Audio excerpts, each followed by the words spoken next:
I didn't sign up for anything new. I didn't agree to any kind of a role change or a promotion, or even a responsibility that I didn't already have. I filled out a form because it was already on my desk, and because, in my job, unfinished paperwork feels like a problem that needs to be solved. I didn't realize the form wasn't documenting my job, it was deciding how necessary I was, and what would happen if I ever tried to leave. Welcome back to the Crucible of Character, where we have another story today for you. This one being posted to the r/Scary Stories subreddit by Blue Ink Carbon. Now today's story is focusing on making rash decisions very quickly without maybe thinking about the consequences beforehand. So if you see any insights about that or any way out or anything else, any other kind of themes or lessons that you take away, please let me know down in the comments below. And without further ado, the story. I filled out the form because it was already on my desk. That sounds small, but it matters. I didn't seek it out. No envelope slid under my door. No email with a suspicious sender. It was just there one morning, stacked neatly with the rest of my intake paperwork. I work reception at a municipal building. Permits, complaints, licenses. The kind of place where forms aren't suspicious. They are the point. People show up confused, frustrated, carrying documents they don't understand, and my job is to hand them the right paperwork and tell them where to sign. The form was pale yellow, carbon copy, 3 pages clipped together, no letterhead. I assumed it was a new internal intake sheet and slid it into my pile without thinking. It wasn't until my lunch break that I noticed my name typed at the top. Not handwritten, but typed, correctly spelled, correct middle initial. Below it was a series of blank fields. Full name, current address, previous addresses. I filled those in automatically, pen moving while my mind wandered. The next section slowed me down. Primary function, as perceived by others. I frowned, then wrote receptionist.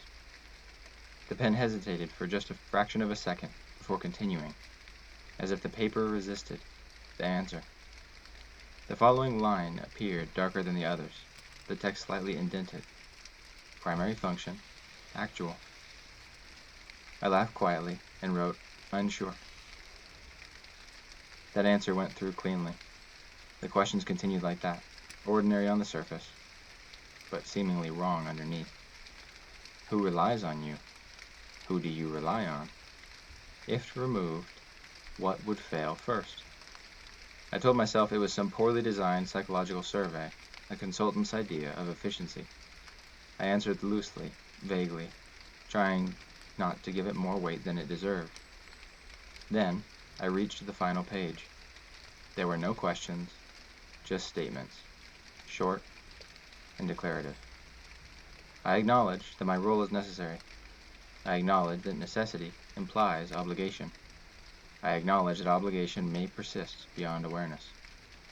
Each line had a checkbox. The first 2 were already marked, but the third lay empty. I stared at it longer than I meant to. There was no instruction telling me to check it. No arrow, no note, just the quiet implication that the form was incomplete without it. I checked the box. The carbon paper pressed through harder than it should have.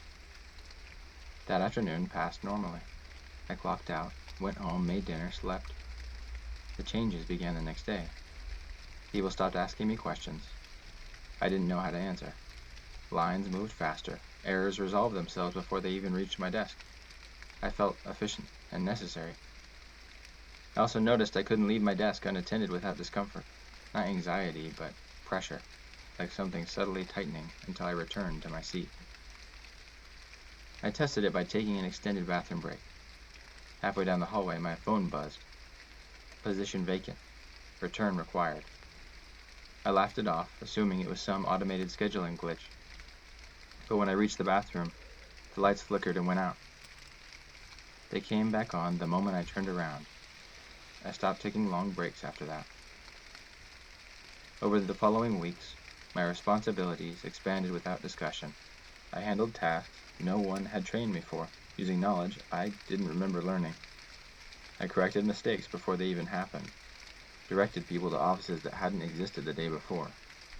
When I asked my supervisor about the changes, she looked confused. "You've always done that," she said. I found the form again in my drawer one evening. It had changed. New boxes had been added beneath the last statement, each already checked. Obligation fulfilled. Removal unadvised. Continuity confirmed.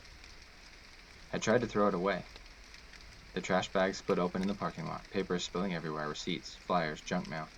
The form was back in my drawer the next morning. I tried to call in sick once. My phone rang before I could finish dialing voicemail. "You don't need to do that," my supervisor said gently. "We need you."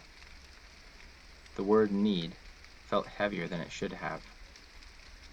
Now, when I sit at my desk, I feel anchored, useful, in place. The building feels balanced around me, like a system that finally found the right part to keep it running. Sometimes when I watch people leave at the end of the day, I feel a brief tug of envy. Then it fades. The form did say obligation might persist beyond awareness, and I did check that box. The end. So first off, what could we do differently? Well, that's simple. Don't fill out the form. Or, you could go ask your supervisor and say, "Hey, what's this about?"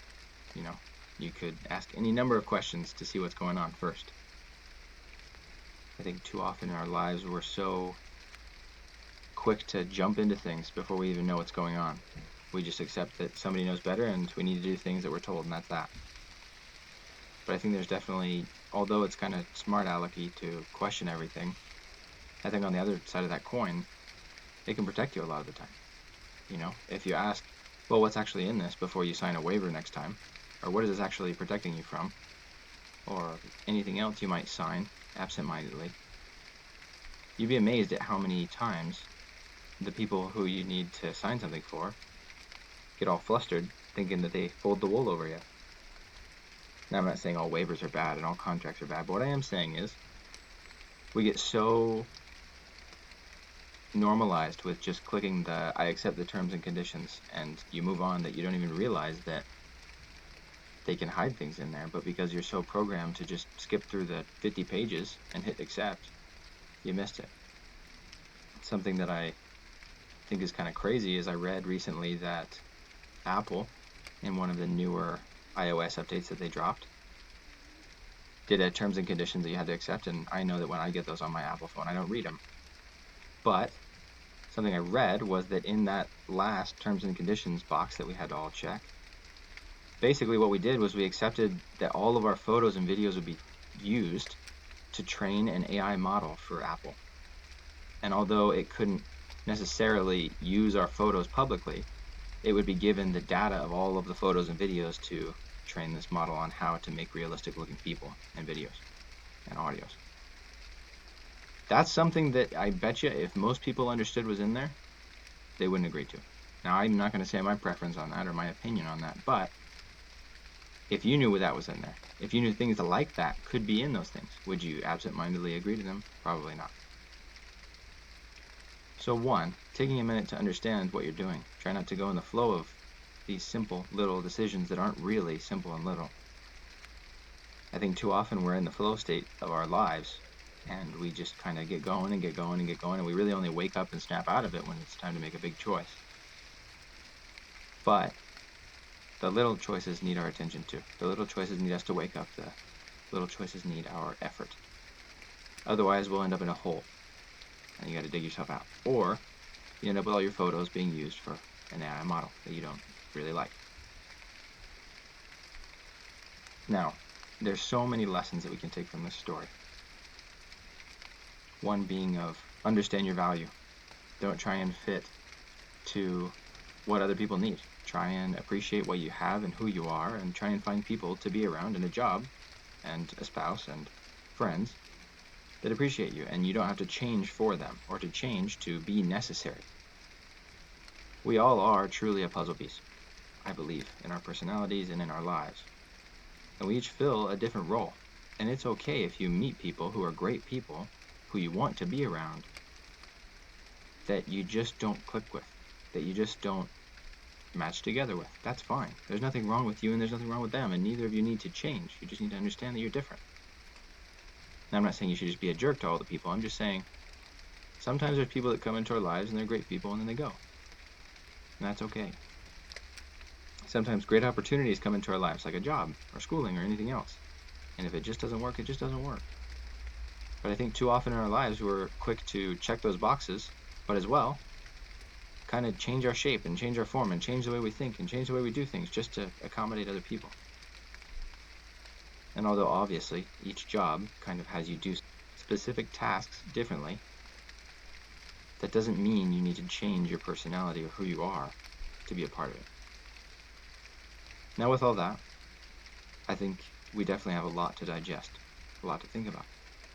If there's anything you thought about, anything you learned, anything else that stuck out to you, please let me know down below.